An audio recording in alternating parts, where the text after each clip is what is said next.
ભરૂચના ટંકારિયા ગામમાં એક મકાને તસ્કરોએ નિશાન બનાવ્યું 30 લાખ ઉપરાંતની મતાની ચોરી કરી ફરાર થઈ જતા ચકચાર મચી જવા પામી હતી। ભરૂચના ટંકારિયા ગામમાં આવેલા ઇરફાન ઇનાયત લારિયાના મકાનને તસ્કરોએ નિશાન બનાવી લાખોની મતાની ચોરી કરી ફરાર થઈ જતા ભારે ચકચાર મચી જવા પામી હતી।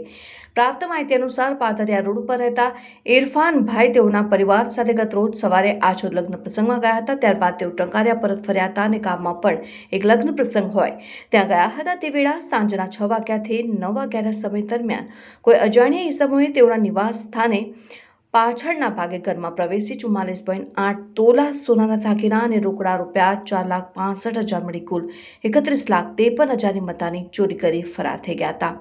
પરિવારના સદસ્યો જ્યારે ઘરે પરત ફર્યા ત્યારે ઘરમાં બધું વેર વિખેર પડેલું જોતા તેઓના પગ નીચેથી ધરતી સરકી જવા પામી હતી। ઘટના સંદર્ભે ઇરફાનભાઈએ પાલેજ પોલીસને જાણ કરતા પાલેજ પોલીસે ઘટના સ્થળે પહોંચી તપાસનો ધમધમાટ શરૂ કર્યો છે।